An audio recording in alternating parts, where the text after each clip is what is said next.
Hi Year 12s, I'm going to try and give you some help for homework 1 on differentiation.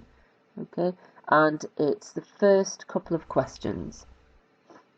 So for the first question, we're given an original graph, y is f of x. On the same axis, we need to sketch the gradient function. So remember, f dashed x means that if you differentiate and get your gradient, what you get.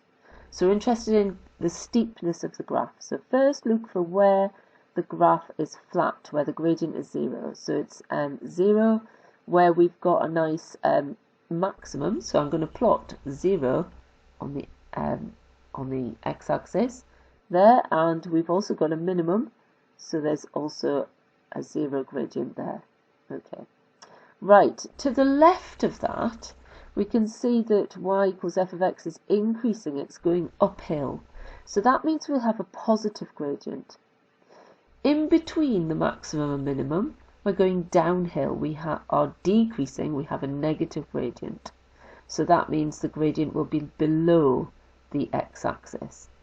And finally, to the right of the minimum point, we are going uphill again, so it will be a positive gradient.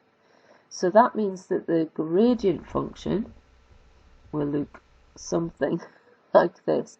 So it's a bit wobbly. Okay, so we should actually end up with a quadratic.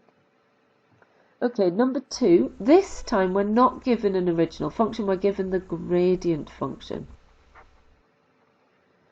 Okay, so that means, for example, at this point, -1, we have got a 0 gradient, so that would be a minimum or a maximum.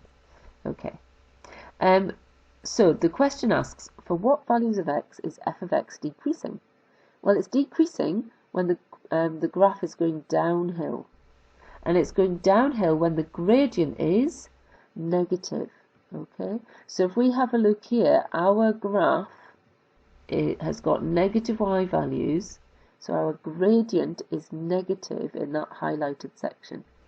Okay, so that then tells me that if x is between -1 and 3, okay, then I know the original graph was going downhill, it was decreasing.